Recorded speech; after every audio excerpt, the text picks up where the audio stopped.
é que, da minha experiência, que foi uma grande escola, governo federal, e passando pelo estado e município, eu vejo que ainda temos problemas de conciliação bancária. E por isso esse tema que eu acho que é tão importante num país que está falando em convergência a padrões internacionais e a gente ainda tem problemas de banco não bate com contabilidade. Ok? Vamos tratar de alguns aspectos importantes. Queria aqui dizer que eu estou ao lado da grande subsecretária de contabilidade do Tesouro, sou originário do Tesouro, a Judenora, ao lado do coautor do livro de demonstrações contábeis, o Leandro. A gente vai estar lançando esse livro agora, depois do evento, no estande aqui ao lado, e convidamos todos a ver outras obras. Tem o professor Jorge, que está aqui também na plateia, que é autor de vários livros em coautoria comigo. Ok? E um outro ponto eu lancei agora recentemente videoaulas do livro de administração financeira orçamentária. Você tem a opção de pegar cursos, minicursos, né? E é uma maneira de disseminação do conhecimento. Bom, vamos lá. O que eu tenho visto dessa viagem aí pelo Brasil e até um pouco pelo mundo? É que a gente precisa avaliar o nível de maturidade da gestão das finanças em cada ente. Esse nível de maturidade, eu costumo dizer no livro de contabilidade orçamentária, que ele é como se fosse uma cebola, ou como se queira uma espiral. O centro dessa cebola é a gestão financeira. Todo país que quer começar o seu controle, isso vale na nossa casa também, ele começa com a gestão do caixa, certo? Depois você vê que o caixa não é suficiente para você ter uma boa gestão, porque você precisa saber o que tem a receber e o que tem a pagar. E aí você começa com controles orçamentários. Faço algumas missões pelo Fundo Monetário na África e vejo que alguns países estão caminhando num controle orçamentário, por exemplo, né? E aí você já vai ter as receitas previstas para um ano e as despesas já compromissadas, né? Aí a gente pode dizer que eu saio de uma contabilidade de caixa para uma contabilidade orçamentária, tá? Depois eu evoluo para uma contabilidade patrimonial, que vai permitir uma gestão de todos os ativos e todos os passivos. E aí podemos sim falar de uma gestão de custos. Afinal de contas, comprar a ambulância não é custo. A depreciação da ambulância será custo. Então, para eu ter realmente uma contabilidade de custo, eu preciso de uma contabilidade patrimonial. Qualquer coisa diferente disso será uma proxy de custos. Eu vou pegar gastos ou despesas orçamentárias e vou fazer alguns ajustes para me aproximar de custos. E quando falamos em planejamento orientado a resultado, em orçamento orientado a resultado, o resultado de políticas públicas, precisamos ter um nível de maturidade da gestão muito alto. Preciso estar controlando todo o meu patrimônio, ter informações de custos, ter informações orçamentárias e, principalmente, gente, o meu caixa tem que estar consolidado. Não dá para a gente estar falando de uma contabilidade patrimonial sem pensar que o caixa está resolvido, ok? E por incrível que pareça, vou insistir nesse ponto, há muitas demonstrações contábeis que são entregues e assinadas e o que está no banco não reflete o que está na contabilidade, né? E esse é o ponto central. Para eu começar a ter um controle melhor de caixa, há uma boa prática internacional que é você criar uma CUT. Não é Central Única dos Trabalhadores, é Conta Única do Tesouro, ok? Então, a Conta Única do Tesouro traz várias vantagens e ela traz um princípio da unidade de tesouraria, que está previsto na Lei 4.320, ou seja, há mais de 50 anos. E aqui a gente está num ambiente de controle. E o que eu noto, às vezes, é que o ambiente de controle enxerga conta única como algo ruim. Não, conta única é algo que tem que ser perseguido como uma boa prática de gestão. Você ter uma multiplicidade de contas não é bom, né? Chega um ente, um município, eu estou com uma experiência municipal agora, e a gente está tentando consolidar uma unificação de caixa, iniciando lá em Niterói. O que acontece nesses casos? Você tem mais de 300 contas bancárias. Você não vai ter eficiência de gestão de caixa administrando 300 contas. Esquece. Você tem que fazer um processo de unificação do caixa. Lógico, que esse processo vai garantir para a gente? Disponibilidade de recursos para pagamento no momento do vencimento, essa é uma das vantagens. Vai minimizar a necessidade daquele ente ter que pegar empréstimos, por exemplo, tá? Maximizar rendimentos de saldo de caixa. Quando eu tenho saldos de caixas pulverizados, significa que eu tenho um poder de barganha mais baixo junto ao banco para pedir uma aplicação, um rendimento melhor, ok? Quanto mais pulverizado tiver, isso vale na nossa casa, vale para um município. Permitir melhor o controle de todos os ingressos, evitando, em muitos casos, desvio de recursos. Se você garante que tudo que é arrecadado tem que cair na conta única, e é o modelo federal, por exemplo, você garante que quem estiver passando por fora já está errado, né? Então isso te dá uma solidez maior no controle do caixa. E a centralização das operações financeiras liberam recursos humanos. Eu posso dizer, pela experiência que eu tive de fazer a conciliação bancária na União, eu sempre digo, no governo federal são mais de 10 mil unidades gestoras. Nenhuma delas tem contas bancárias para movimentação. E quem faz a conciliação é lá na área de contabilidade, em parceria com a área de tesouraria. E quanto tempo leva para fazer isso? Todo dia, meia hora. Ora, quantas pessoas nos se livraram do processo de conciliação em cada unidade gestora, que podem estar se dedicando a outras tarefas, ok? Bom, quando a gente fala de conciliação bancária, eu também descobri, por incrível que pareça, nessa militância estadual e municipal, que tem algumas pessoas ainda que não entendem conceitualmente uma conciliação bancária. Conciliação bancária é identificar, ponto fundamental, diariamente. E aí eu brinco, meu amigo Alexandre e Jorge, que é orai e conciliai, né? Então você não vai para a igreja todo dia, vai lá no final de semana. Não, você todo dia tem que fechar banco com contabilidade. E esse cara tem que ter completa independência. E eu tenho que fazer o quê? Diariamente conciliar ingressos e saídas não contabilizados. E efetuar o registro contábil, importante, mesmo que em conta transitória para a posterior regularização. Ok? Eu não posso pensar assim, entrou um dinheiro, não sei o que é, peraí que eu estou procurando. Aí amanhã eu estou procurando, aí daqui um mês eu estou procurando. Não, você coloca banco contra uma conta, estou procurando. Mas depois essa conta vai ficar lá gritando para você, olha, preciso ser ajustada, preciso ser encontrada, ok? Então, conciliar é explicar a diferença também de um saldo que está no banco com um saldo que está na contabilidade. Qual é a diretriz operacional que eu recomendo? Somente movimenta contabilmente a conta banco ao G responsável por aquela conta, né? Obviamente, se eu estou no processo de unificação do caixa, por exemplo, lá no Tesouro Nacional, só quem movimenta a conta única no Banco Central é a COFIN, a Coordenação de Programação Financeira, ou a contabilidade para fazer algum ajuste, né? Aí na parte contábil. O responsável pela conciliação bancária deverá ser identificado no sistema, é importante, estamos no órgão de controle, assim, quem é o responsável por fazer a conciliação? É o Alexandre. Então o CPF dele tem que estar lá, porque depois, quando a conta não estiver batendo, é nele. E ele tem que todo dia dizer, banco está batendo com contabilidade, ok? E o pagamento que não seguir a execução normal por OB serão objetos de registro em conta de pendência. Exemplo clássico, gente, bloqueio judicial. A justiça foi lá e tirou o dinheiro na conta. Tá bom, você não passou por um processo de empenhar, liquidar e pagar para fazer aquela despesa. Então você tem que ter uma conta, bloqueios judiciais. Saiu o dinheiro do banco, banco contra bloqueios judiciais, e depois você vai vir com uma execução orçamentária para baixar essa conta transitória, tá? Mas sempre tem que ter o registro. As ações que devem ser feitas: criar roteiros contábeis para as baixas de pendência. Então a área de contabilidade já tem que prever o registro na conta de pendência e a rotina para baixar. Execução de todos os lançamentos diariamente e acompanhamento dessas contas transitórias e pendências. Eu vejo gente dizendo também o seguinte: não vou colocar numa conta de pendência que depois vai esquecer naquela conta.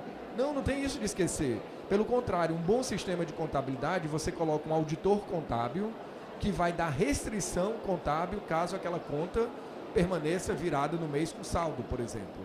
Então ele é obrigado a fechar o mês com as pendências dele resolvidas, né? Tem que correr atrás, senão tem inconsistência. Qual o diagnóstico que eu tenho feito da experiência que tive com estados e municípios? É preciso fortalecer o mecanismo de conta única, né? O processo de gestão de tesouraria, muitas vezes você delega algumas operações para o teu agente financeiro, para o banco. Isso não é bom. Então eu vi casos, um exemplo clássico, estados que faz a distribuição do ICMS, quem distribui o ICMS para os municípios é o banco. Lá, entrou o dinheiro, ele já distribui. Não, não. Entrou o dinheiro, vem tudo no Caixa Único do Estado e o Estado é que distribui o dinheiro. Não é? Por quê? Porque eu faço passar pela contabilidade, eu faço passar pelos meus registros. A arrecadação do ICMS é minha, Estado. E aí eu repasso para os municípios. Ingressos em conta de titularidade do Estado não conciliados automaticamente. Né? O que acontece? O ideal é que você tenha uma guia para tudo que você arrecada. Então, se você deixar o cidadão colocar dinheiro na sua conta, né, sem identificação, vai ser difícil você conciliar. Então, sugestão, não deixe fazer depósito direto na sua conta. Sempre canalize para uma guia de arrecadação, um documento de arrecadação municipal ou estadual. No estado do Rio, o Jorge estava lá, a gente criou a GRE, a Guia de Recolhimento do Estado. Outro ponto importante, saques comandados diretamente na conta bancária sem prévia ordem de pagamento no Sistema Integrado de Administração Financeira e Controle. Ora, isso é um problema, gente, eu não posso permitir que tenha saque no banco e depois eu contabilizo. Eu contabilizo e depois saca. Manda num arquivo para o banco. É uma fragilidade básica você deixar primeiro sacar para depois contabilizar. Não, a regra é primeiro contabiliza e depois envia para o saque. Falta de padronização na integração do Sistema Integrado de Administração Financeira e Controle, né, que é o nome dado pela LRF, e os sistemas de arrecadação com as instituições financeiras. Isso é um movimento que eu tentei puxar junto, quando estava no Estado, da gente ter um padrão de mensageria, né, com o sistema financeiro que todos os estados e municípios pudessem utilizar. Dado esse diagnóstico, quais são as diretrizes? O banco que você contratar, município ou estado, tem que fazer um único papel. Ele arrecada e paga para você. Ele não faz outras operações para o seu ente, para o município ou para o estado. Ele só tem que ele é o teu boy. Ele arrecada e te entrega o dinheiro e você entrega o dinheiro e ele paga. Isso basicamente é o papel do banco. Unificação do caixa. Deve ser uma busca contínua. Ninguém implanta um processo de conta única da noite para o dia. A União levou 30 anos para consolidar um modelo que é reconhecido internacionalmente. Classificar e destinar a receita é competência do sistema de contabilidade. Eu vi isso, por exemplo, no estado do Rio, onde algumas atribuições de classificar a receita estavam no sistema de tributação. Não é. É o sistema contábil financeiro que tem que, a partir do código de receita, fazer a destinação por fonte, fazer a classificação por natureza da receita. Né? Lá conseguimos mudar. Outros não. Guias de recolhimento e arrecadação padronizadas. Se você puder ter uma só, melhor. A União não conseguiu ainda. Ela tem DARF, tem GRU, tem GPS. Os estados também, muitos têm várias guias. Né? E às vezes não tem guias para arrecadar as receitas próprias. Saque nas contas de governo deve ser comandados exclusivamente por ordem de pagamento. Isso é interessante, que a gente recebeu uma visita lá em Niterói de um município vizinho, Jorge. Aí o secretário disse assim, não, lá todos os nossos pagamentos são eletrônicos. Eu digo, pô, que legal, a gente está brigando em Niterói para trocar arquivo com o banco e fazer eletrônico. Até então o secretário assinava cheque, né? Aí, assim, quando a gente foi aprofundar a conversa, ele disse, não, eu uso o token, coloco lá e fico pagando via TED lá, eletrônico. Não, não é esse eletrônico que eu estou falando. Estou falando é você emitir uma ordem bancária no teu sistema, ordem de pagamento, gera um arquivo, vai para o banco e o banco paga. Isso é o que a gente chama de um pagamento eletrônico integrado com o sistema financeiro. Ok? Então, qual é o modelo conceitual de ingresso e saída de recursos que qualquer ente deve buscar? Aqui não interessa, gente, União, Estado ou município. Se brincar, vale para nossa casa. Que é o quê? Tudo arrecadado por um documento único de recolhimento. Esse documento único de recolhimento tem códigos de recolhimento que apontam para a classificação da receita. Tudo entra na conta única do Tesouro e sai da conta única do Tesouro por meio de uma ordem bancária, emitida no sistema de contabilidade e entregue ao agente financeiro. Esse é o modelo conceitual. Qual o paradigma conceitual? Todos os ingressos por meio de um documento único, todas as disponibilidades na CUT e todas as saídas por meio de uma ordem de pagamento, né? Uma ordem bancária. Okay? E aí, da experiência do governo federal, que para mim foi muito rica, o que eu acho que é um modelo possível de conta única para estados e municípios? Eles não vão conseguir, estados e municípios, um modelo da União. Por quê? Porque nem a própria União ajuda. Porque exige conta de convênio separado, conta de operação de crédito separado, a conta da saúde pela Lei Complementar 141 é em separado, a conta da educação. Mas não use isso como escudo para não fazer a unificação do caixa, ok? O que você pode fazer? Olha para o seu umbigo, município, estado, que é o que a gente está fazendo em Niterói. Quais são as contas que eu tenho e que não é a União que me obriga e que não é o Estado que me obriga. Essas todas eu posso encerrar e ter uma subconta lá do Tesouro. Tudo cai nessa subconta do Tesouro, certo? A LRF não permite eu misturar o dinheiro da Previdência, separa a Previdência. Tem o dinheiro do convênio e o dinheiro da educação e da saúde. Não vou brigar com o governo federal, não vou brigar com ninguém. Esse dinheiro deixa lá em separado nas contas. Mas quando a gente olha para o dever de casa que a gente tem que fazer no município ou no estado, tem centenas de contas que foram criadas para o Detran, por exemplo, para a Secretaria de Meio Ambiente, para as chamadas receitas próprias, que todas essas podem ser encerradas e controladas por fonte de recursos no sistema de contabilidade. Tranquilamente pode ser feito se você tem um bom sistema de contabilidade e uma boa tabela de fontes. Então aqui é a apresentação de um modelo conceitual de CUT para estados e municípios. Passei 3 grandes grupos de contas, não mais do que isso. E como é que funciona, muito atentamente, esse fluxo? Fluxo de ingresso, conceitualmente. No sistema financeiro, o contribuinte vai lá e acessa a guia de arrecadação, a guia de recolhimento e paga esse documento único de recolhimento. Esse documento de recolhimento, quando ele paga, ele vai pagar em instituições financeiras credenciadas pelo município. Tá? Às vezes o município ou o estado exige que seja um banco só. Por exemplo, no Rio de Janeiro, o credenciado era o Bradesco. Ok? Aí o banco arrecada, centraliza essa arrecadação, ou pode ser vários bancos arrecadando e mandando, porque a gente chama de agente financeiro daquele ente. O agente financeiro no Rio é o Bradesco, o agente financeiro em Niterói é a Caixa, por exemplo. O agente financeiro na União, o principal, é o Banco do Brasil. Isso eu estou no mundo real. O agente financeiro recebeu o dinheiro e creditou a conta única do município, a conta única daquele ente, ok? Entrou o dinheiro na conta, o que eu tenho que fazer? Do outro lado aqui eu tenho o meu sistema de contabilidade. Meu sistema de contabilidade tem que fazer a conciliação. O que eu tenho que fazer? A minha CUT no CIAFIC, no meu sistema de contabilidade, tem que bater com a minha CUT bancária, ok? E aí, entrou o dinheiro, o que é o mais comum? A arrecadação entra, eu ainda não sei o que é. O que eu jogo? Numa conta de passivo, valores a classificar, receita bruta a classificar. Fiz isso. Do outro lado, esse é o fluxo financeiro, vem o fluxo de informação. O fluxo de informação, o arquivo com as informações do documento de recolhimento tem que ser entregue para o sistema de arrecadação, um sistema que controla cada guia dessa, certo? Esse é mais o teu sistema tributário, no sentido mais amplo. Mas não só tributos, arrecada tudo. O nome, gente, é Documento Único de Recolhimento. Por quê? Porque dentro do recolhimento não tem só receitas, tem também estornos de despesa. Alguém está devolvendo uma diária, está devolvendo salário, tem depósito de diversas origens, uma garantia, por exemplo. Tudo arrecada. Não pense o seu documento de arrecadação como um documento só de receitas. Pense ele mais amplo, um documento de ingresso de recursos. Esse sistema único, ou sistema de documentos de recolhimento, vai permitir consultas gerenciais de quem arrecadou, quem pagou, e as unidades gestoras precisam ter acesso a ele, certo? Porque ela é que vai controlar o que foi arrecadado, tá?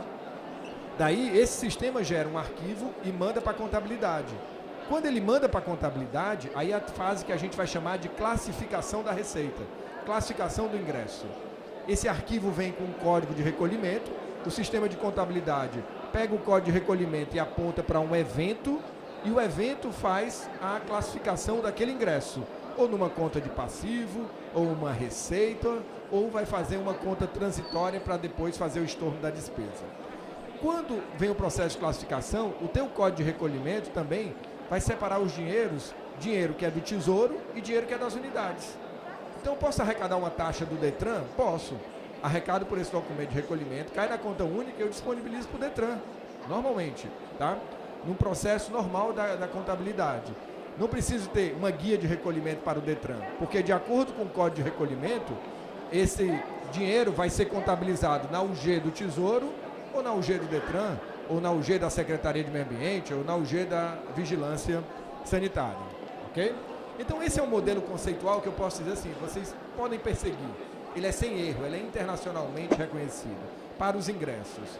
Para as saídas, assim, Último passo, que é o 9, é o seguinte: depois que eu contabilizei, o sistema de contabilidade manda, né, para o sistema de controle dos DUR, dizendo assim, aquele documento já foi contabilizado.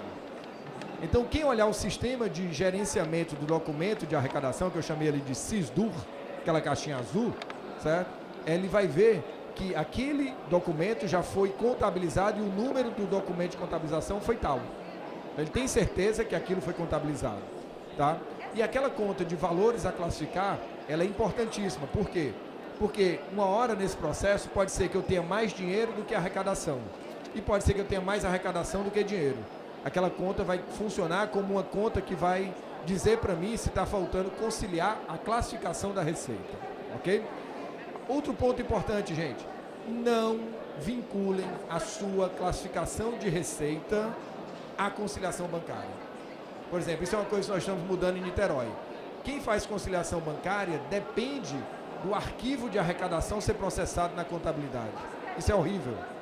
Não, quem faz conciliação bancária não depende de nada, de seu ninguém. Ele fecha banco, joga em valores a classificar e o arquivo de arrecadação baixa valores a classificar, certo? Com isso você tem dois processos, o processo de conciliação bancária e o processo de conciliação da receita. São dois processos distintos. Saída de recursos, como é que funciona? Aí eu começo a saída não no mundo real, e sim no meu sistema de contabilidade. No meu sistema de contabilidade eu tenho o Tesouro e tenho unidades gestoras. Eu tenho a CUT no CEAF, né? No CEAFIC aí.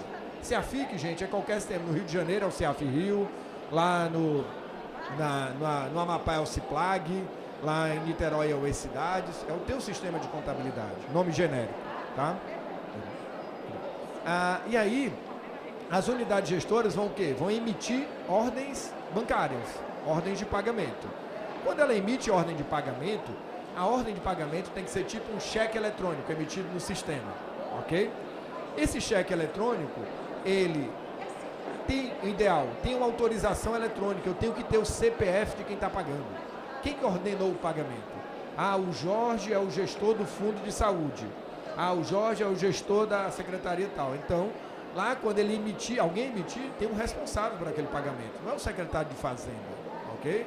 Então ele emitiu a ordem de pagamento, o tesoureiro vai caber cumprir aquela ordem. Ele coloca uma autorização eletrônica na ordem e à noite o sistema, ou durante o dia, no final do dia, quando o sistema fechar, vai consolidar esses arquivos e enviar o arquivo para a instituição financeira, né? A instituição financeira vai receber o arquivo dizendo, olha, aqui o banco, eu quero que você honre com todos esses pagamentos, tudo. Ideal, gente, para quem está em tesouraria. Tesouraria tem que trabalhar com previsibilidade. Não é bom você ficar fazendo pagamento ao longo do dia. O ideal é você comanda os pagamentos hoje para sacar amanhã. Por quê? Porque eu consigo fazer uma previsão de caixa, ok? Eu sou o tesoureiro, eu amanheço sabendo tudo que eu vou pagar.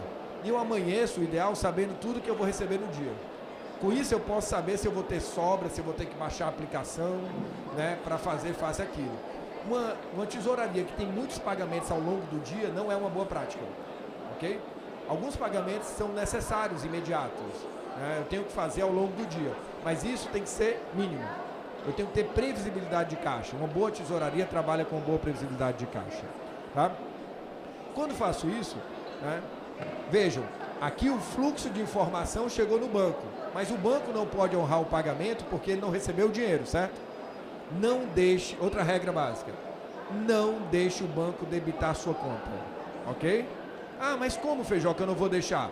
Eu mandei o arquivo para o banco, é como se fosse um arquivo de cheques eletrônicos. Agora eu vou chegar, Alexandre, e vou dizer assim, banco, eu vou colocar o dinheiro numa continha aqui para você, no total do arquivo, certo? Pelo total do arquivo eu provisiono, então o que vai acontecer?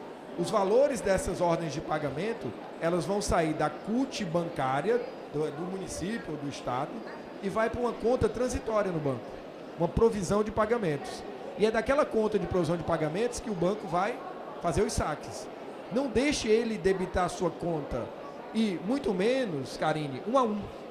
Não vai pegar lá as OPs e na tua conta única ter lançamento OP, OP, OP, OP. Imagine se o governo federal fosse fazer isso por dia, com 80 mil ordens bancárias e ainda com lista de credores. Você nunca vai bater extrato linha a linha. A conciliação bancária não significa você ficar ticando cada um. Você tem que ter um sistema de contabilidade confiável, onde você vai conciliar a saída do arquivo. Por quê? Porque todos os comandos de pagamento estão no teu sistema de contabilidade. É assim que deve funcionar, tá? Com isso, daquela conta de provisão de pagamentos, no prazo acordado com o teu agente financeiro, o que vai acontecer? O banco vai debitar a conta de provisão de pagamentos e pagar o beneficiário. Por que no prazo acordado? Porque eu posso ter um acordo com o banco assim, ó, eu te provisiono e você paga no dia seguinte, que é o que a gente chama de float de pagamento. Muitas vezes tem float na arrecadação e float no pagamento, ok? Então, nesse cenário, é importante que você tenha como premissa duas coisas no pagamento. Todo pagamento já foi contabilizado antes. Tem uma ordem bancária antes ou uma OP antes. Segundo, ninguém debita a conta a não ser o detentor da conta, ok? É bem verdade que eu sei que na realidade do município tem casos de tarifas bancárias, tem casos do PASEP, né? Paciência, tá? Mas você tem que ter um princípio, uma regra. E a regra é, quanto menos gente debitar a sua conta, melhor. Você é que tem que dar a ordem de pagamento, ok? Bom, falamos do modelo conceitual de ingresso, modelo conceitual de saída, agora eu vou entrar numa parte mais contábil. Como é que você tem que fazer a contabilização, então, básica de uma conciliação bancária? Eu tenho lá ativo e passivo, lógico que aqui vai estar bem simplista, tá, gente? Ninguém vai entrar aqui em detalhes de DDR, de fonte, tá? Ativo, passivo, e aí, o que pode acontecer? Entrou o dinheiro da arrecadação, o que eu faço? Eu não vou fazer banco contra VPA, banco contra receita. O cara da conciliação bancária recebeu um registro na conta única, banco repassou 1 milhão de arrecadação.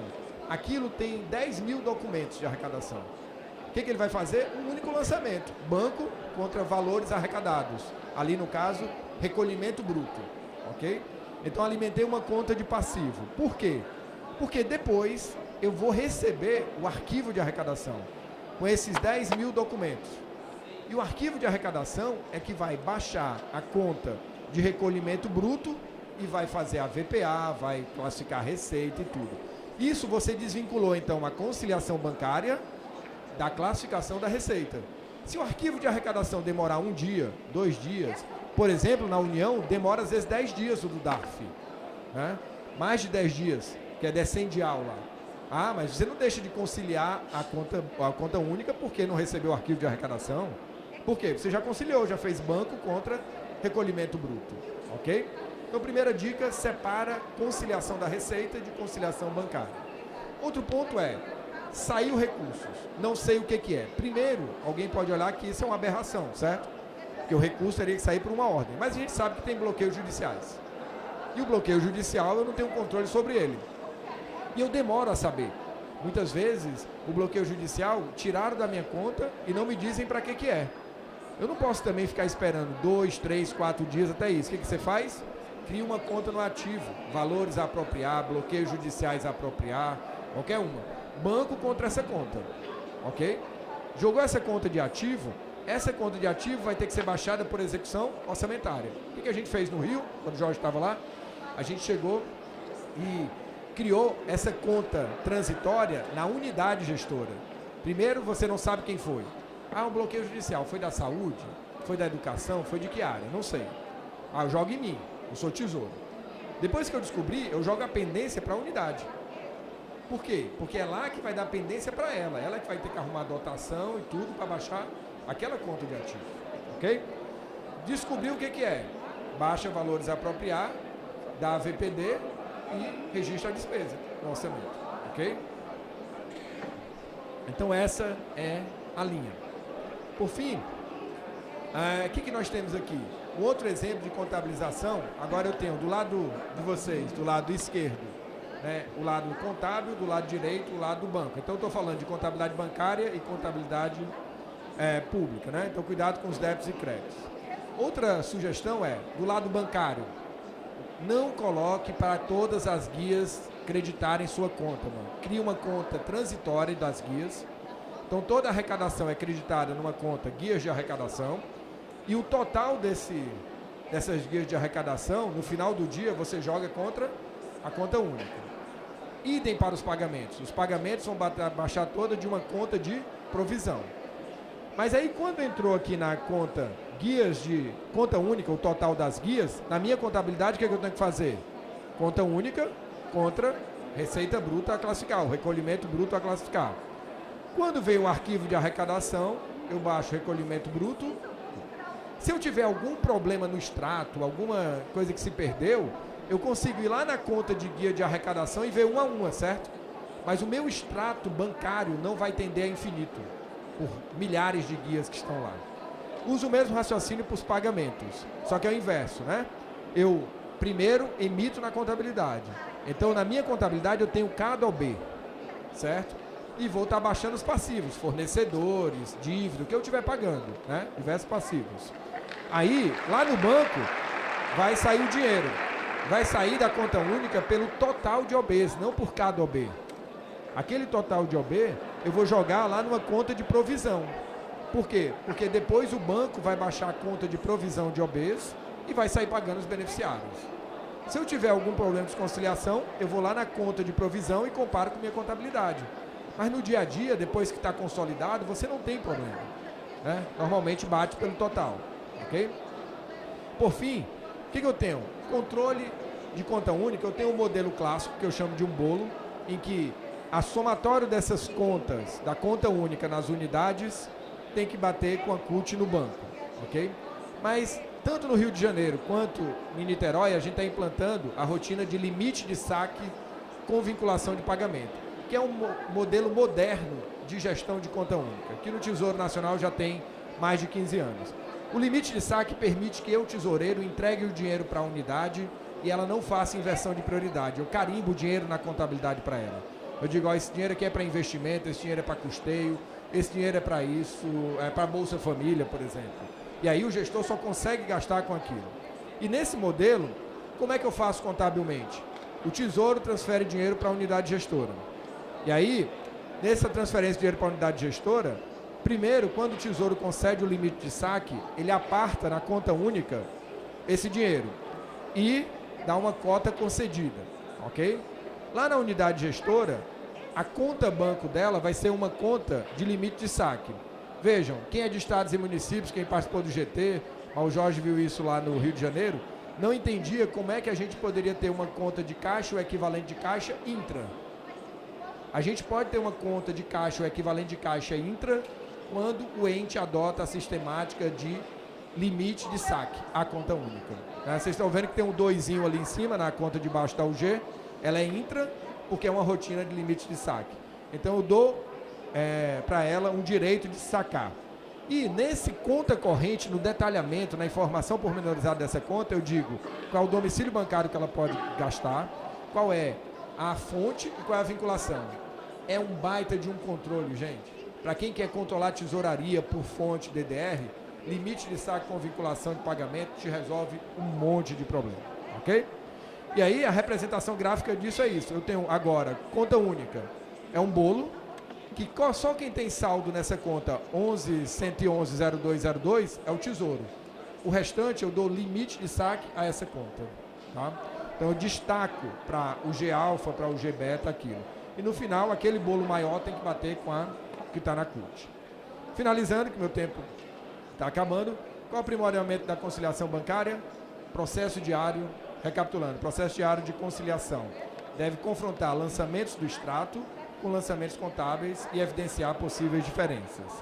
Outro ponto de aperfeiçoamento, ingressos e saídas não identificadas devem ser evidenciados na contabilidade. Não pode usar argumentos assim, ingressou não sei o que é, estou procurando. Não, está registrado na contabilidade, né?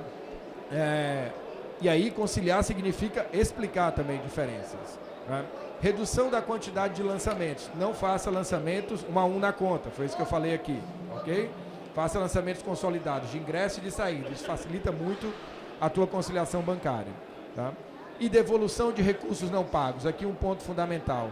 Não deixe o banco depositar na sua conta sem mandar arquivo. Como é que é o processo, gente? Quando eu mandei o dinheiro para pagar, eu mandei dinheiro e mandei arquivo. Quando o banco me devolveu o que não pagou, ele tem que me devolver dinheiro e o arquivo dizendo qual OB que ele não pagou. Porque se ele me disser ao B que não pagou, eu vou lá e estorno o pagamento. Agora, se ele só faz o depósito na minha conta, aí ele me quebrou. Então, no seu contrato com o banco, exija que tudo seja por arquivo, retorno. E aí, isso é que nem namoro, gente. No namoro, o cara não promete um monte de coisa, depois que casa não cumpre. O momento é ali, na hora da promessa, é antes de casar com o banco. Né? Quando você vai casar com ele, você cobra dele. Né? E aí você diz assim, ó, tem que ser assim, tem que ter todo um padrão.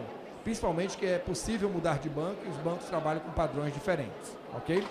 Detalhe que eu aprendi em Niterói. Existe um padrão FEBRABAN chamado OBN 600 e eu recomendo que todos os municípios e estados adotem esse padrão, que é um padrão adequado às rotinas de governo. Ok? Esse era basicamente o recado e coloco aqui uma notícia que o meu amigo Jorge até me passou. E tem a ver com o Tribunal de Contas do Estado do Ceará. Olha o que a primeira Câmara do Tribunal detectou. Ele puniu uma ex-gestora do Fundo Municipal de Saúde, né, porque o saldo bancário evidenciado no balanço patrimonial não foi comprovado por meio dos extratos. Gente, isso é um ponto fundamental, é grave, sabe por quê? A gente fala muitas vezes de artigo 42, não fala? Os órgãos de controle. Aí não fala que é comparar disponibilidade de caixa com resto a pagar? Aí o cara te disse que tem tanto no caixa e tu acredita, como diz a Karine, não faz nenhuma circularização, certo? O que acontece? Você pode estar dando que está tudo ok quando não está. Ele está dizendo que tem 1 milhão no caixa e ele não tem 1 milhão no caixa, certo? Portanto, é básico a gente fazer essa validação. E o conselheiro então falou, concluo que a falha em análise reflete um descontrole contábil e financeiro, ok? Bom, é isso, a mudança de... Já estou encerrando. A mudança é uma mudança de cultura e como eu sempre usei lá no processo de contabilidade, digo, na conciliação bancária também, na gestão de tesouraria, é uma mudança de cultura. Você tem que mudar os seus procedimentos. E se os seus procedimentos são bons, você vai conseguir. Então, a mudança de cultura é uma porta que abre por dentro. Você tem que se convencer que o teu processo não está bom. Detalhe, o que eu encontrei em Niterói? Algumas coisas que eu não imaginava. Por exemplo, a conta banco é baixada, Jorge, no retorno do arquivo do banco. Significa o que, gente? Que no sistema de contabilidade, suponha, eu tenho 1.000 de saldo no banco. Eu poderia emitir 3 ordens bancárias de 1.000, que elas passam, Alexandre, no sistema de contabilidade, porque ele só verifica saldo quando o banco devolve que pagou. Não pode. Eu tenho que verificar o saldo quando eu emito a ordem. Que significa que se eu emitir 3 ordens de 1.000, quando chegar lá, uma não vai ter fundos. 2 não vão ter fundos. Ok? Então é uma regra básica também. Bom, por fim é isso. Sugiro que vocês acessem o site gestãopublica.com.br, lá tem alguns mini cursos e tem um que é relacionado com isso, que eu falo muito desse tema. É mais ou menos umas 20 minutos de aula chamado Gestão de Tesouraria. No que eu falo de gestão de tesouraria, eu trato dessa palestra e dou várias dicas que aqui também dou. Tá bom? Muito obrigado.